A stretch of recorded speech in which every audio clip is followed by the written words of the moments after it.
Verona è un mito, Verona è da sempre un mito. Lo è in modo particolare perché riesce a dividere sull'Adige le terre dell'Italia del Nord fra due aree completamente diverse. Sulla riva destra dell'Adige la polenta è solida, sulla riva sinistra dell'Adige la polenta è morbida. Quindi è una città strategica, perché Verona sin dalle sue origini è un crocevia. Come ben si vede da queste cartine dove si incrociano da sempre strade fondamentali. La Flaminia, che da Roma va a Rimini, e da Rimini riparte la via Emilia fino a Piacenza, dove incrocia la via Postumia, che collegava una volta Genova ad Aquileia e passava da Verona. Ma il percorso più utile dal sud era quello che, partendo dai porti di Ravenna e di Brundulum, vicino ad Adria, risaliva l'Adige fino a Trento e aveva il suo punto focale sempre a Verona. Ecco quindi la città in mezzo ad un incrocio utilissimo fra nord e sud, fra est e ovest. Ed ecco perché diventa così interessante per l'imperatore Verona, sia per l'imperatore di Roma, una volta nell'antichità, che per l'imperatore del Sacro Romano Impero nel Medioevo e per l'imperatore asburgico d'Austria nei tempi moderni. E per la corte di Vienna l'Italia si vedeva così, con un Adriatico centrale, una pianura padana ricca e verde che faceva gola e che aveva Verona come porta d'accesso.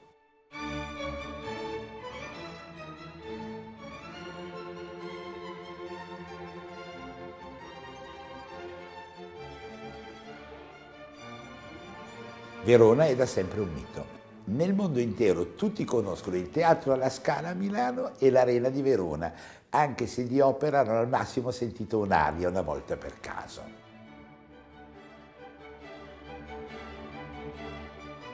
Come fa a nascere un mito? Verona è nota nel mondo intero per una storia che ha dell'incredibile e che probabilmente non è per nulla vera, anche se la racconta con grande enfasi niente meno che William Shakespeare. Ma anche William Shakespeare forse è un mito, perché c'è chi si immagina che sia addirittura di origine veneta e che Shakespeare venga dall'italiano scuoti lancia, sfera lancia, il nome di una regina ritrovata anche in un romanzo ottocentesco.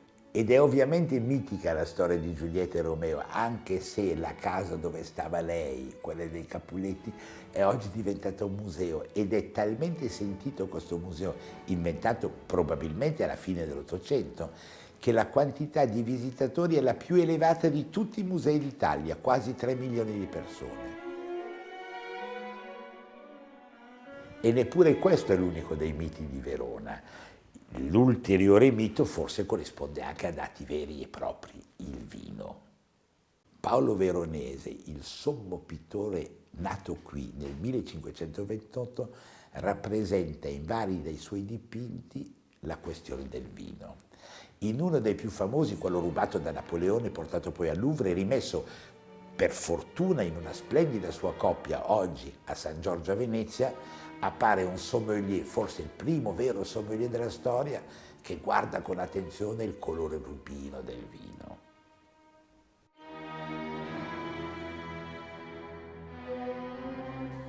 E quel sommelier fa già la pubblicità ai 3 grandi vini della zona. Sono 3 uvaggi paralleli che vanno dal vino leggero a quella meraviglia dell'uva essiccata che porta al vino detto amarone, che tutto è fuorché amaro.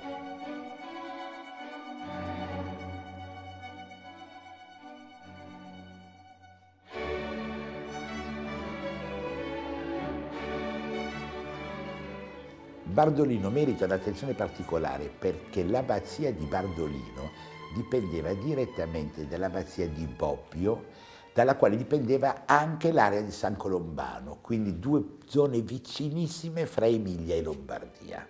San Colombano al Lambro produce tuttora un vino rosso leggero e Bobbio è il luogo dove è nato il vino della Valtrebbia che si chiama Trebbiano.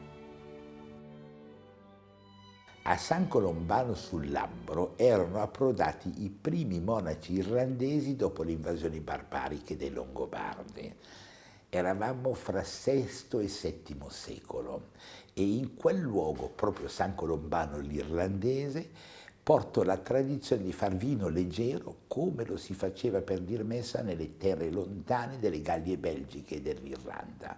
San Colombano era stata posta da Pipino, cioè Carlomanno, figlio di Carlomagno, che lo chiamavano Pipino in Italia, sotto il controllo diretto di un altro monastero molto più importante che era quello di San Zeno a Verona.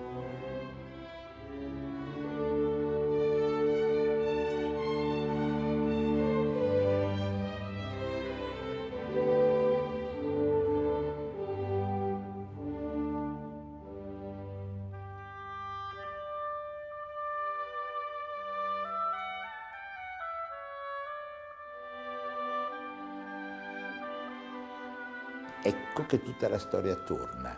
Verona, lì vicino Bartolino e lì lontano San Colombano, da dove riparte la cultura del vino. Però a Verona si sviluppa alla grande.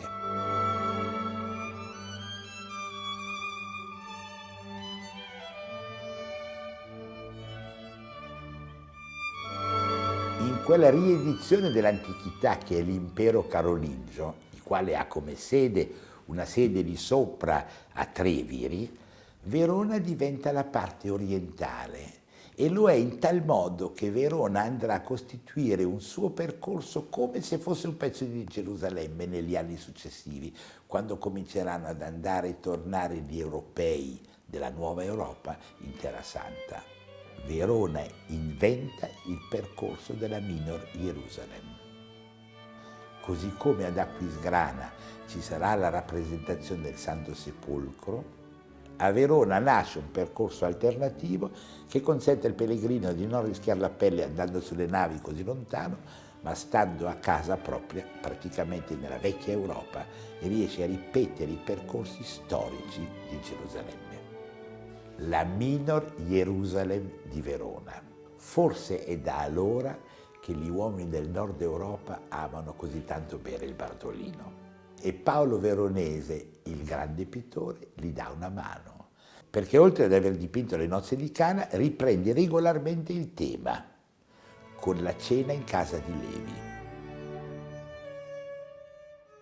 Di queste cene in casa di Levi ce ne sono ben due, una all'Accademia a Venezia e l'altro nel Palazzo Municipale di Verona, restituito di recente grazie a un ottimo restauro.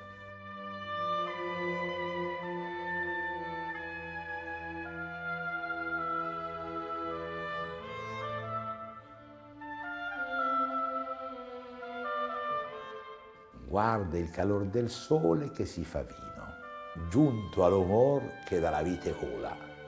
Così diceva Dante Alighieri, così scriveva Dante Alighieri nel canto 25 del Purgatorio.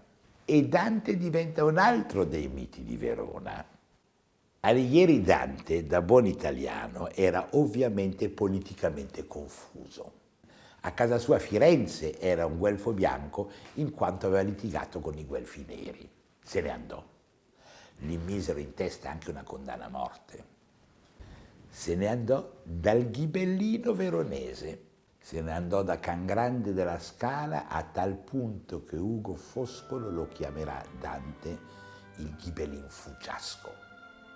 La statua di Dante fu posta qui in piazza a Verona nel 1865 in occasione del 600° anniversario della sua nascita, ma fu posto qui con un senso profondamente provocatorio perché eravamo ancora sotto il dominio austriaco e mettere lì Dante aveva un forte significato. 1865 gli austriaci tollerarono con la loro censura questo innesto improbabile, anche perché un anno dopo il Veneto si univa all'Italia. E anche questa piazza è un luogo abbastanza particolare fra memorie vere, memorie inventate, memorie cancellate, come queste lapidi che sono state martellate nel periodo napoleonico per dimenticare l'odiata Serenissima Repubblica di Venezia. Sugli archi invece ricompaiono personaggi veneti, seicenteschi, settecenteschi, insieme a teste di romani antichi, imperatori, intellettuali, scrittori eminenti. Però ben fecero a mettere qui la statua di Dante allora, perché Dante in questa città c'era vissuto per quasi 7 anni, fra il 1313 e il 1318. Era ospite di Can Grande della Scala, il quale per forza doveva essere ghibellino, visto che doveva gran parte della sua fortuna all'imperatore. Infatti Alboino della Scala e suo fratello minore Can Grande se ne vanno a Milano, anzi a dire la verità a Monza, al cospetto di Arrigo VII, quando Arrigo VII si mette in testa anche la corona di Monza per dimostrare il suo potere sull'Italia. 3.435 fiorini d'oro pagarono i due veronesi per ottenere dall'imperatore la funzione centrale di rappresentanti dell'impero in Italia. E capirono che la loro funzione poteva essere centrale perché in quel periodo Arrigo VII voleva la corona di re d'Italia, ma le voleva anche quel potente monarca francese che era Filippo IV. Arrigo VII capisce la funzione fondamentale dell'Italia del Nord nello scacchiere europeo, rimette i Visconti a Milano e mette gli Scaligeri a Verona. Alboino e Can Grande tornano a casa felicissimi e da quel momento sopra la scala del loro stemma pongono anche l'aquila imperiale.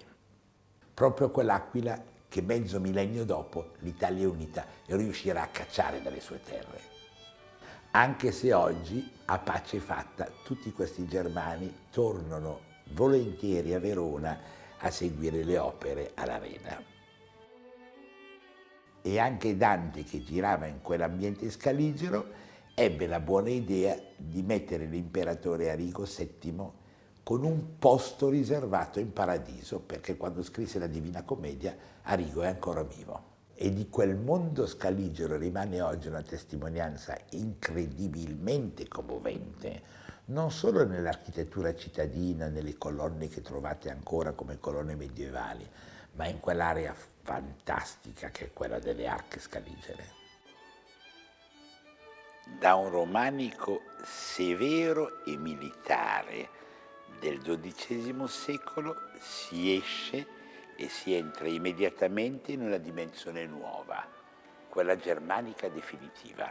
Di là della Grata, che gotico più gotico di così non si può. D'altro canto gli Scaligeri, se non avessero avuto la protezione dell'impero, non sarebbero stati gli Scaligeri e non sarebbero stati gotici.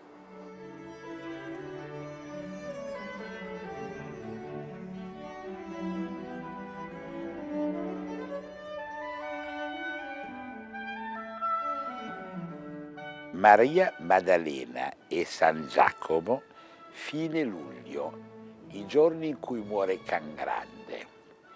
Ed è la sua prima sepoltura dove in mezzo troneggia il marchio di qualità, la motivazione di ciò che si è, l'aquila imperiale.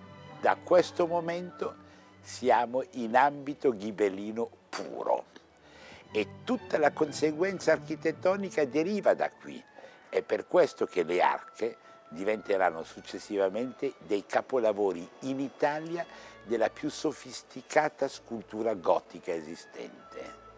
Ed è anche il motivo per il quale il grande cantore della riscoperta del Medioevo, il Ruskin britannico, arriverà qua a metà dell'Ottocento per rifondare la sua propria estetica. Eppure Roma si vendica perché continua a vivere qui. La Madonna è sotto a un nicchio romano assolutamente classico, la conchiglia. Ancora una volta a Verona, anche in periodo scaligero, convivono da un lato la romanità e dall'altro il gotico imperiale.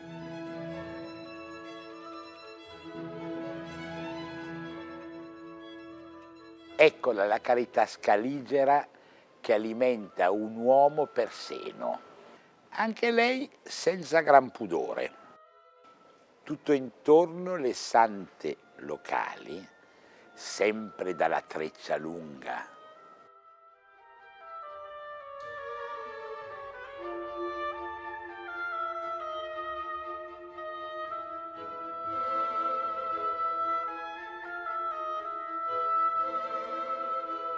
sono seduto in ciò che rimane del Palazzo Imperiale, quello federiciano, in quanto il Palazzo Imperiale, come tutti i palazzi del potere, stavano fuori dalla città comunale medievale.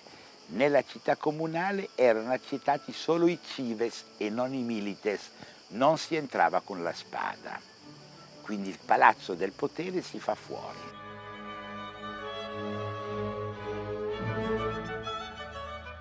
E in questo Palazzo del Potere verrà celebrato l'arrivo di Federico attraverso un affresco straordinario. Verrà celebrato l'arrivo di Federico con un corteo dove ci sono tutti i popoli colorati che compongono allora l'impero o che lo dovrebbero comporre.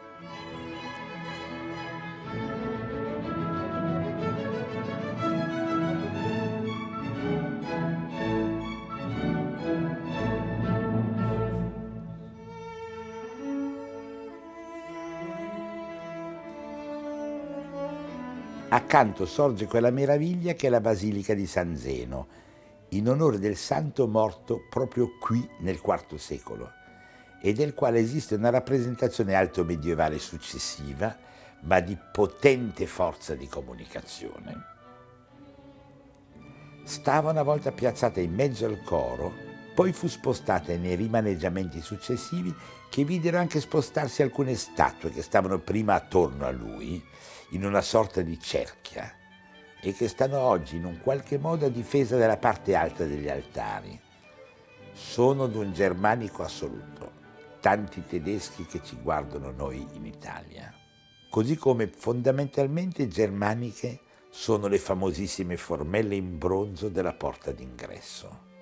Un momento nel quale il mondo del nord e il mondo del sud si incrociano attraverso una linea che scenderà poi fino nel meridione d'Italia e che è una delle chiavi per capire fino in fondo l'importanza straordinaria di Verona. Ancora Federico nei suoi anni impazzisce per quel marmo rosso che assomiglia tanto al porfido imperiale ufficiale, quello col quale verrà composta poi la sua tomba a Palermo. È un rosso leggermente diverso, ma sempre rosso.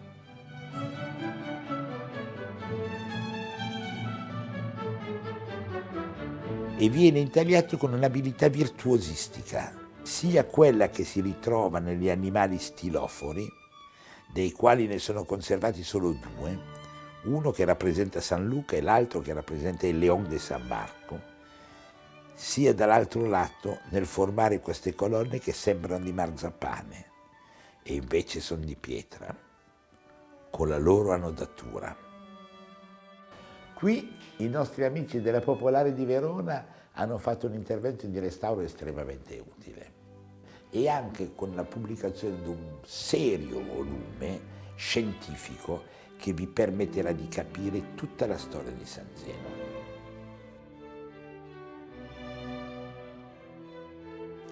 Per il resto la chiesa è un libro tutto da leggere, nei capitelli,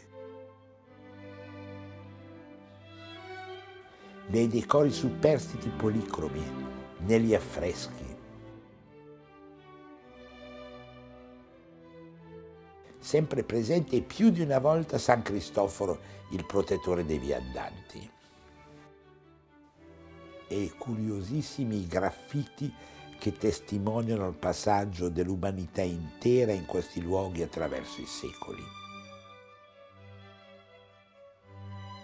Noi in fondo immaginiamo un Medioevo in chiave romantica, come un'epoca monocroma, grigia, lontana, e l'abbiamo chiamato per questo Medioevo, l'epoca di mezzo indefinibile.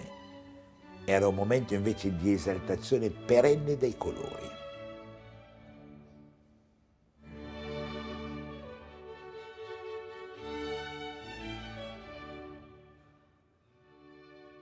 Poi la storia cambia. All'inizio del 400 Verona diventa veneziana e ancora una volta la sua storia prende varie pieghe perché la strada di connessione con Venezia non è più lastricata di pietra, è l'Adige stesso che scende fino a Chioggia, come in epoca romana. In compenso dal mondo veneziano arriva il grande maestro, Mantegna, che lascia qua uno dei documenti più potenti della sua capacità creativa.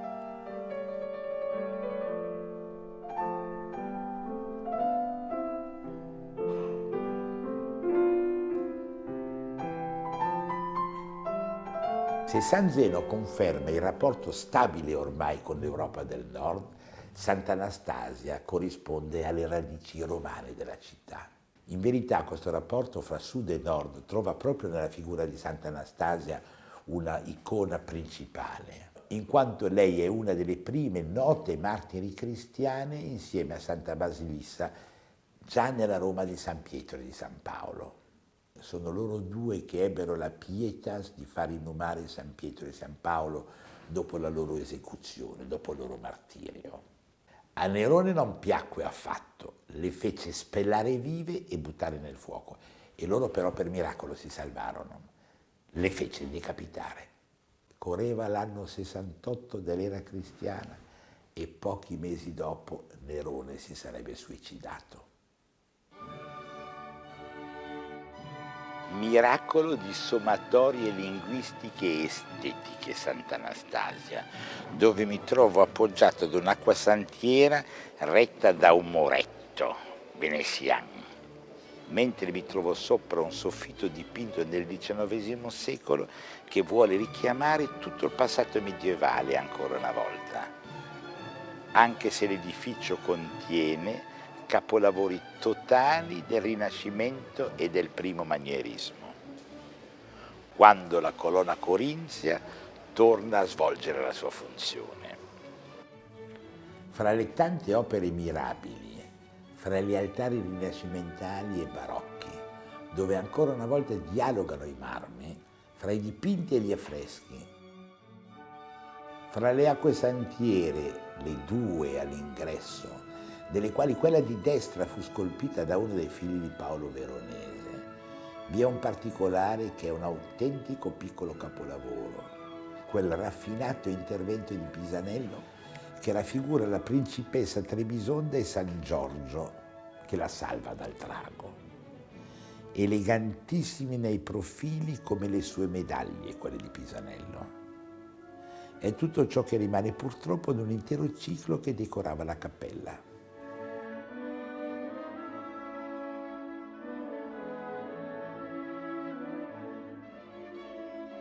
Ma richiama questo affresco del Medioevo che diventa Rinascimento, un altro affresco, nella cappella che dà sulla piazza accanto alla Basilica, quella che per i veronesi si chiama San Giorgio e per i domenicani rimane San Pietro Martire.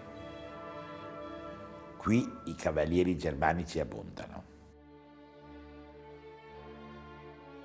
Ma è l'affresco di Falconetto che merita un'attenzione particolare, questo curioso pittore e architetto veronese del Quattrocento, che diventa un cantore delle estetiche miste, quelle dove la fede si mescola alla mitologia.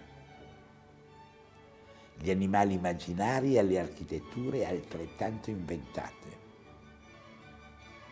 E Falconetto a sua volta allora lavorava per la corte imperiale di Massimiliano I, sempre nord e sud.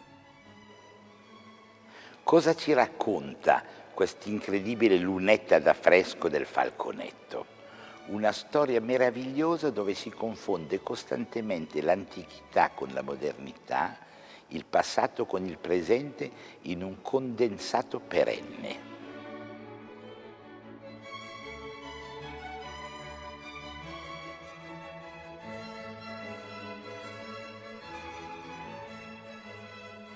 Di questo dialogo perenne con il nord rimangono talvolta delle tracce per strada, minime, che l'occhio perde, ma che meritano una grandissima attenzione, come quella del Pater Omnipotens che tiene nelle sue mani la croce di suo figlio Gesù. Iconografia tipicamente nord-europea. La ritroverete a Bressanone, la ritroverete nel nord dell'Europa, nel mondo germanico. Ed è presente qui a Verona. Sempre nord-sud, est e ovest e ovviamente con dazi e pedaggi da pagare. in modo che la città rimanesse nella sua agiatezza. Ecco perché sono così importanti le porte della città. Quelle romane antiche e quelle veneziane rinascimentali disegnate e progettate da San Micheli, il quale trova tutte le sorgenti della sua ispirazione nella romanità ancora esistente. E infine arriveranno quelle austriache, che riprenderanno le porte preesistenti, quelle di San Michele, le quali avevano riprese quelle romane, perché per gli austriaci Verona diventa la fortezza centrale nel controllo dell'Italia del Nord. E sulle porte allora apparvero le aquile d'Asburgo. Ma torniamo di nuovo a queste origini romane.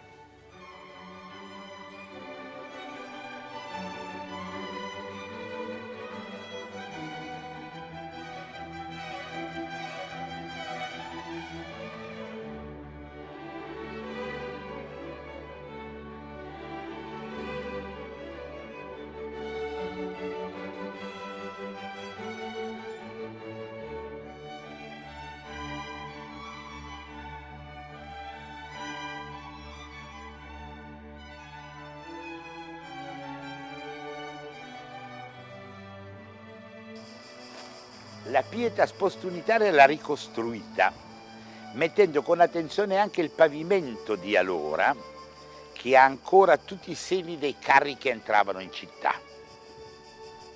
E siccome una porta necessariamente tira l'altra, torniamo alla porta per eccellenza, porta Borsari, dove si chiedeva il denaro, il dazio per la borsa cittadina.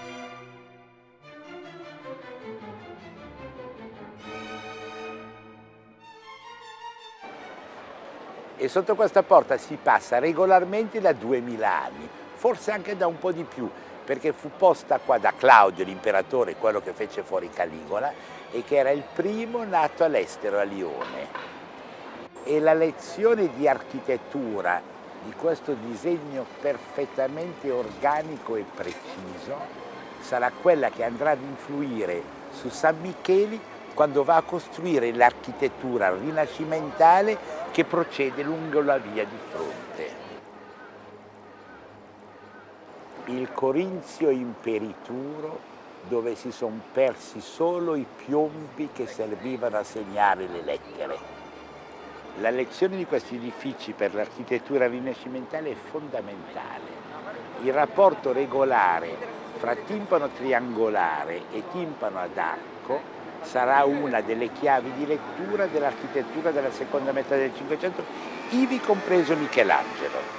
Così come il rapporto fra colonna e lesena, fra parte tonda e parte piatta, sarà una lezione che inseguirà lo spirito neoclassico dal Rinascimento fino al Settecento.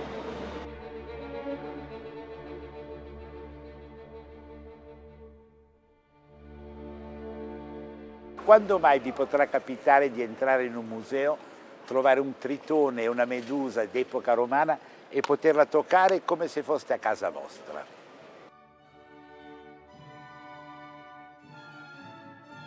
Sfacciatamente sulla colonna dell'Andrea Gritti Doge, vede Venezia, davanti a un palazzo che riprende tutte le lezioni della romanità antica. Ancora una volta il doppio timpano ad arco o triangolare e in cima una serie di statue che sono particolarmente innovative perché sono tutte nude, da Ercole con la clava a tutte le signore che di notte pensano ad Ercole con la clava. Ercole bello nudo, di lui invece si vedono solo le gambe, su di lei invece il vento ha avuto un effetto dirompente perché gli si solleva tutto il vestito. Mentre Ermete il vestito se lo toglie del tutto tenendo solo il noto cappellino. E Paride tiene in mano la mela che darà sicuramente a una delle ragazze presenti in piazza. E infine eccola la dea della guerra.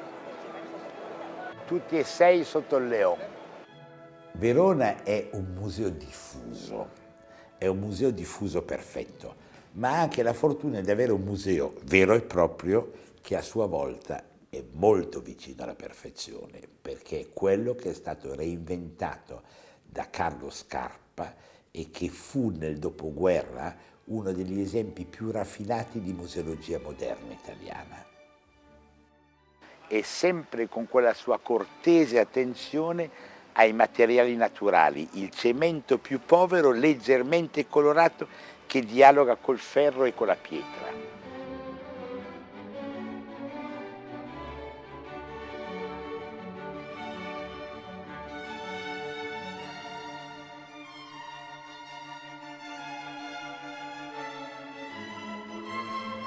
Come se il capitello con gli strumenti dello scalpellino lo avesse ispirato fino all'ultimo suo gesto. Questa è la vera firma dell'architetto. Per Scarpa i materiali posati per terra sono così importanti che andrebbero assaggiati a piedi nudi, e lui compone un marmo solido con un marmo più bugnato. Mi porta a fare un salto nelle acque, perché l'altro segreto suo è il mondo delle acque. Ovunque è intervenuto ha lasciato scorrere l'acqua. E qui con una particolare cortesia, perché offre al visitatore il diritto anche di berla. Perché per Carlo Scarpa gli elementi architettonici non si devono mai toccare, ma devono avere degli spazi di fluttuazione dove si dialoghino. E continuano all'interno le righe accorte di Scarpa, anche per sostenere l'Arca dei Due Santi posata su un doppio livello di pietra con degli intagli a V elegantissimi, in quanto l'Arca è assolutamente commovente. È degli anni del Barbarossa, alla fine del XII secolo, e racconta dei personaggi che sono proprio quelli di quel Medioevo lì, forte e pieno di fantasie per noi talvolta incomprensibili. San Sergio e San Bacco, due santi che furono martirizzati in Siria nel IV secolo, sempre nello stesso periodo di San Zeno, quindi altrettanto d'origine storica. Le loro reliquie furono riportate in Italia durante le crociate. La mano di Dio dall'alto benedice la scena. Il monarca è seduto sul trono esattamente come lo è l'imperatore. E sulla sinistra una di quelle scene misteriose medievali che facciamo così fatica a decifrare. Apparentemente potrebbe essere un angelo, ma ai piedi biforcuti delle sirene, tipico dei diavoli, e tiene in mano il forcone. Angelo lo è, decaduto, e come sono gli angeli d'allora, hanno un sesso e hanno la barba. Delicatezza infinita quella di Scarpa, che riesce a fare delle basi usando ancora un incrocio di cemento lucidato di ferro che sembra ripetere l'acqua che abbiamo visto prima di entrare in queste sale e sulla quale galleggia a pochi centimetri di distanza la statua di Santa Caterina d'Alessandria, elegante, quasi germanica, come lo saranno fra poco le grandi statue di Naumberg. Galleggia anche sull'acqua la principessa medievale dalla treccia lunghissima, la quale è in verità una severissima musicante Santa Cecilia con un organo del 300, già con la tastiera completamente disegnata e il suo piccolo mantice sotto, a riprova del fatto che gli strumenti a tastiera nel 400 erano già diffusissimi. Lezione raffinatissima di Carlo Scarpa, che dietro chiude la porta con i suoi reticolati a quadrettino perfetto e propone una croce, un crocefisso di ferro sul quale mettere l'immagine di un Cristo trecentesco nel pieno del suo dolore. La piega amara della bocca di San Giovanni da un lato e dall'altro una Madonna quasi melanconica. È è già una tedesca protoromantica.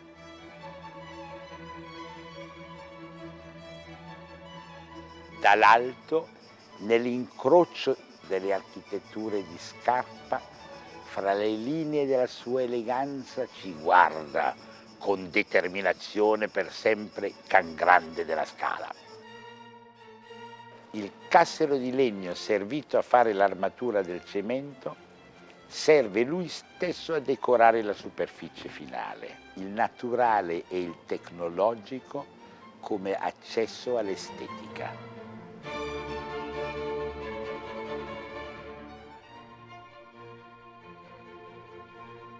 Lo stesso legno che invece rimane lui autonomo a coprire le ringhiere.